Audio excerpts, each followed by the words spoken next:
It's time now for sports. We say hello to Simon Harding. Hi, Francois. And the English got off lightly because I really think France could have upset them this time. Yes, absolutely, especially after England beat France 44-8 in the Six Nations just part a few of the strategy. It was months part of the strategy. ago. But the big news today in the world of sports and the Rugby World Cup, Francois, is of course that Typhoon Hagibis has cancelled the game between England and France. Not the only game. New Zealand-Italy has also been cancelled.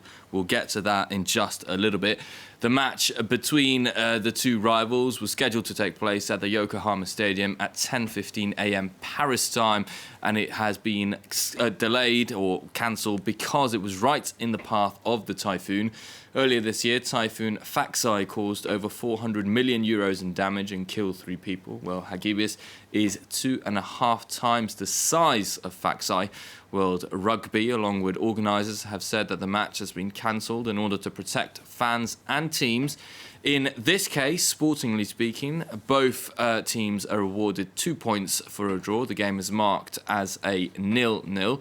Sportingly, it has no effect on Pool C. England had already qualified alongside France. Eddie Jones's men are now guaranteed first place, even though the England coach seemed a little frustrated. Look, of course everyone's disappointed. We wanted to play against France. We put a lot of work, physical work, emotional work, tactical work into it, and we're disappointed. But the situation is a situation that we don't control. I think World Rugby's made a decision. We've got no issue with it, and we're just getting on with it now. Eddie Jones there, who accepts the situation. The same can't be said for Italy, whose game against New Zealand on Saturday morning has also been cancelled. The scenario in that case was very different. Italy mathematically could still have qualified by beating the All Blacks with a bonus point. No one really believed that that was possible, but for 3 Italian legends, the news was heartbreaking. Sergio Parisse, Alessandro Zanni and Leonardo Ghilardini will all be retiring at the end of the World Cup. Ghilardini suffered a bad injury during the Six Nations and worked hard to play at least one game for the Azzurri. When he was told the game was off, the Italian hooker broke down in tears. Well, there are other games the typhoon could affect. Australia, Georgia is set to go ahead on Friday, as is Ireland, Samoa on Saturday. Due to the geographical locations of those matches, there are big question marks for the Sunday games, although World Rugby has announced that a decision regarding those will take place early on Sunday morning. Japan-Scotland in particular is a very delicate affair. Whoever wins that match would go through to the quarterfinals, and a draw would take the hosts through for the first time. Japan, who could qualify, but this really, Francois, might open a can of worms, because where do we go from here? What kind of precedent does it set? Sergio Parisse, who said after Italy's game was cancelled, would they have cancelled it had New Zealand needed a win? Well, I guess we'll have to see what happens there.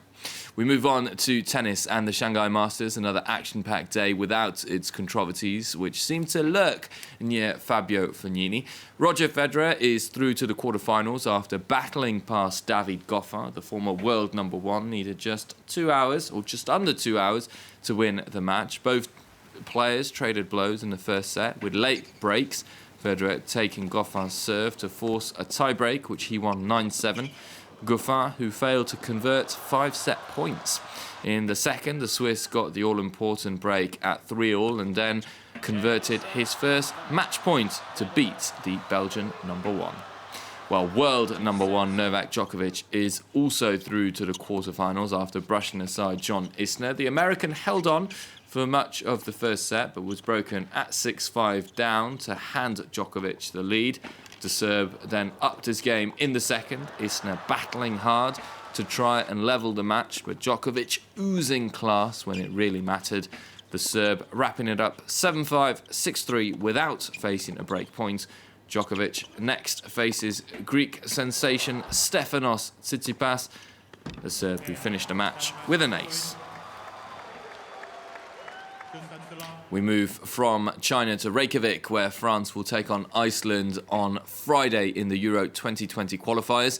The world champions, who are missing many key players, Paul Pogba, Lucas Hernandez, Kylian Mbappe and goalkeeper Hugo Lloris. This is the 7th match of the qualifiers. Iceland haven't lost at home in the last 3 and have conceded just once. Didier Deschamps has named his starting 11 and his team know it won't be easy against the so-called Vikings. We're expecting a tough game and we aren't going to take them lightly. In their last 3 home games they won and they conceded just 1 goal. It's going to be a complicated match. We're expecting a lot of supporters to come, but we're going to give 100%. We're going to play our game and bring the 3 points back to France. We finished the news with a huge achievement for one of the most popular football players in the world. Neymar has reached the landmark 100 caps with Brazil as they drew with Senegal 1-1. The controversial Brazilian becomes just the 7th player to reach 100 caps for the Seleção. He has scored 61 goals in those appearances. Neymar is 42 caps behind legendary defender Cafu, who is top of the list. But at only 27 years old, the Paris Saint-Germain star still has many years to add to his tally. Just 1 more cap would take him into Brazil's top 5 most loyal servants. He's, fair to say, he's probably one of the most hated football players in the world, Francois, but he's also by far one of the most talented. Yeah, he'll earn a measure of respect back if Paris Saint-Germain go far this year in the Champions League. Simon Harding, many thanks. We'll have more sports news for you later. Coming up at the top of the hour, more news, and then the France 24 debate. We're looking at, you could call it Erdogan's war, what with that incursion inside of northeast Syria. What consequences for the NATO alliance, of which Turkey is a member? Your thoughts, your questions on Facebook and Twitter, #F24Debate.